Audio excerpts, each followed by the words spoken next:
फुलवा पर हुए हर जुल्म की बकिया आज अदालत में रोशनी मुखर्जी ने उधेड़ कर रख दी और हमें ये सोचने पर मजबूर कर दिया कि दोषी फुलवा है या वो हालात जो समाज बनाता है। लोगों ने अपना फैसला फुलवा के हक में सुना दिया है, बाकी है तो अदालत का फैसला। अत्याचार बंद करो, फुलवा को इंसाफ दो। अत्याचार बंद करो, फुलवा को।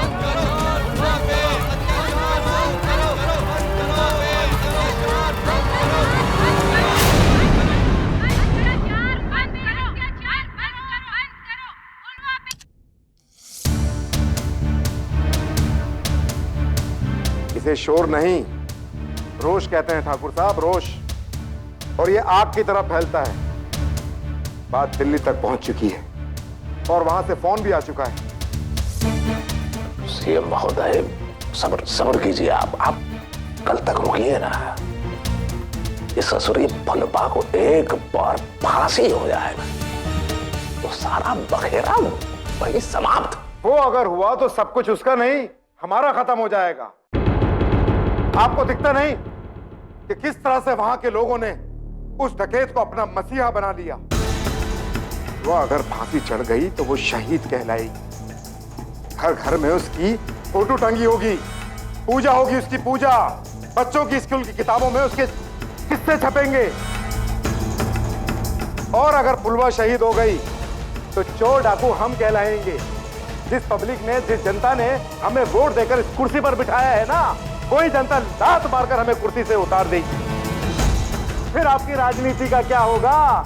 पत्ते खेलना, पत्ते घर बैठ के।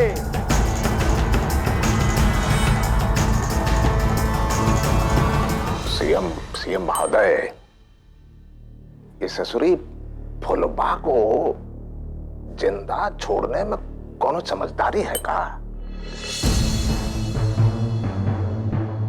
हमें खुद को और फुलवा को दोनों को बचाना होगा।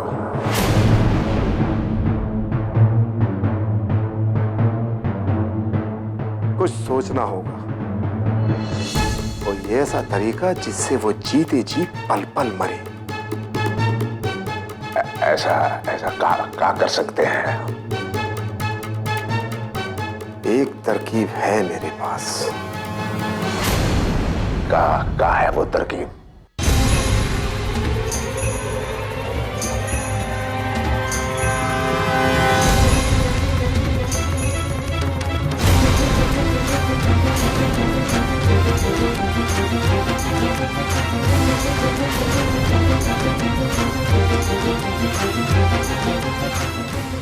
ना सीएम महोदय, ये असंभव है। हमसे नहीं होगा ये। ना। बस यही एक तरीका है। हमने जज साहब से भी बात कर ली है। बस आपकी चाल चलने का इंतजार है। क्या बोल रहे हैं सीएम महोदय? कैसे होगा ये? वो देखना आपका काम है। बस यही एक तरीका है आपको और आपके राजनीतिक कैरियर को बचाने का।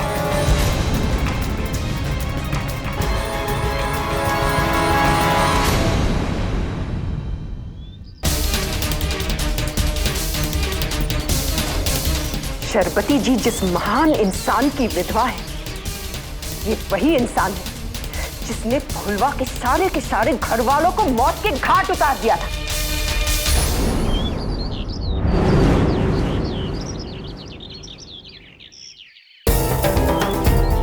बस यही एक तरीका है आपको और आपके राजनीतिक कैरियर को बचाने का।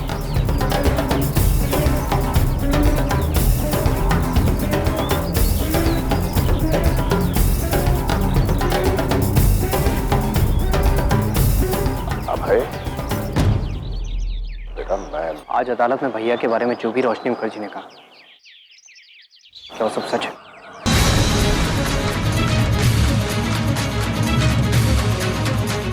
कब से ये सब बातें दिमाग में घूम रही हैं, पता ही नहीं ठाकुर जी। अपने इस प्यादे का विश्वास तो नहीं खो सकते हम। इसे भी पट्टी पढ़ानी पड़ेगी भैया। विश्वास दूसरों की बातें सुनकर अपनों पे विश्वास कभी नहीं खोना चाहिए। सच पूछो तो तुम्हारे बारे में भी हमने बहुत उल्टा सीधा सुना था, सच में। लेकिन हमने क्या किया, यहां से सुने और यहां से निकाल दिया। काहे कि तुम हमारे बेटे हो, हमारा खून हो। अरे भरोसा है अपने खून पर हमें। और बेटा, बेटे के बारे में क्या कहे, वो बच्चा तो दिल का एकदम सच्चा, एकदम साफ, एकदम निश्चल। के बावजूद अगर तुम्हें लगता है कि हमारे छोटे ने, तुम्हारे भैया ने कोई गलती की है? उसकी तरफ से हम माफी मांगते हैं बच्चे। ठाकुर जी, ठाकुर जी क्या कर रहे हैं आप भगवान हैं मेरे, माफी तो मुझे मांगनी चाहिए। जो मैं फिजूल की बातों में आकर अपनों पर ही शक कर बैठा।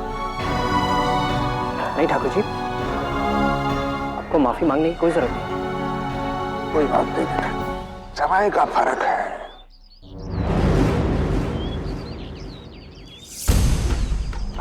हम कितने परेशान हैं तू जानता है? क्या बताए बेटा, कितने परेशान हैं। आप परेशान मत होइए, अपनी परेशानी हमें बताइए।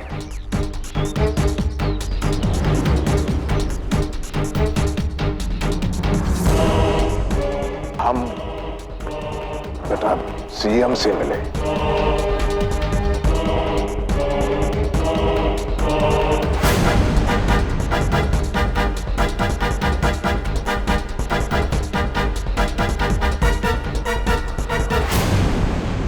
क्या संभव है?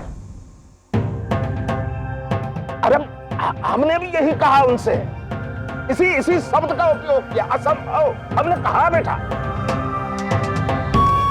लेकिन हम जब बाद में बैठकर सोचने लगे, तो सुन बच्चे, हमें लगा, हमें एहसास हो गया कि इसके अलावा हमारे पास और कोई रास्ता ही नहीं है।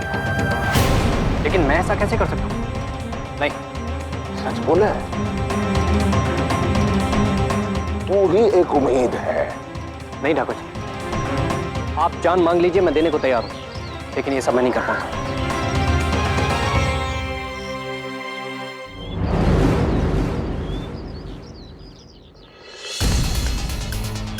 ठीक है बेटा, ठीक है, कोई बात नहीं, कोई बात नहीं। लेकिन हमारे दृष्टिकोण से रास्ता तो यही बचा है बेटा। अब इस पर चलना या ना चलना तेरी मर्जी है, कोई बात नहीं।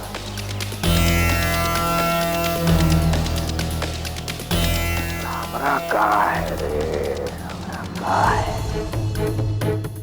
हमारा किसी को जरूरत नहीं।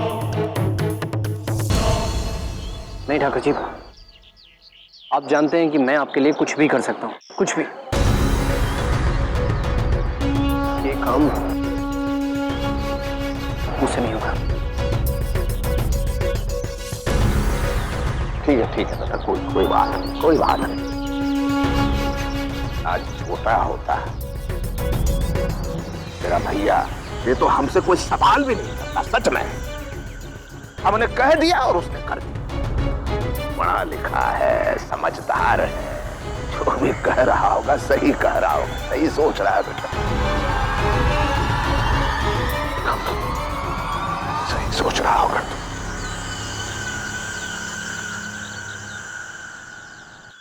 आज छोटा होता है और ये बात हमने उससे कही होती तो हमसे एक सवाल भी नहीं करता।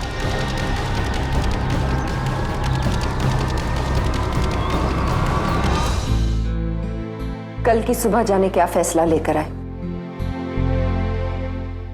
मैं जानती हूं कि फुलवा सही है, समाज जानता है कि फुलवा सही है, और कल अगर हम हार गए तो ये हम सबकी हार होगी।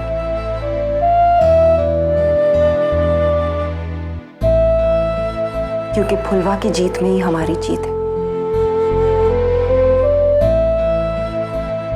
कल अगर हम हार गए ना फुलवा, तो बस माफ कर देना हमें।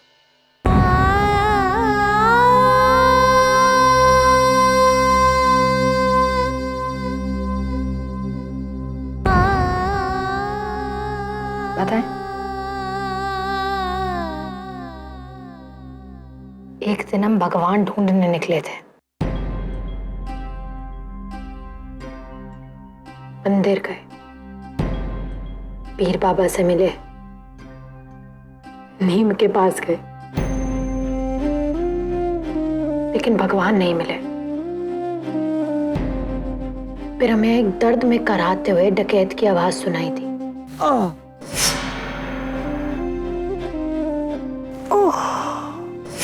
भागकर उसके पास गए। उसने हमें डराया, लेकिन हम नहीं डरे और उसके घाव पे नीम की पत्तियां मल दी।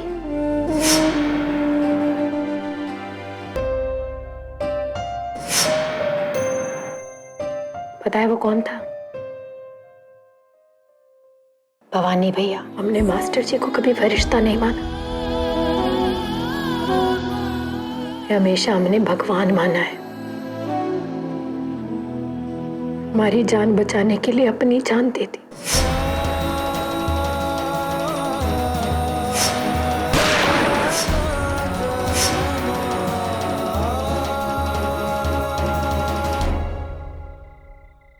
और जिंदगी में जब एक बार फिर मुश्किल आई तो जानती है भगवान ने किसको भेजा? आपको।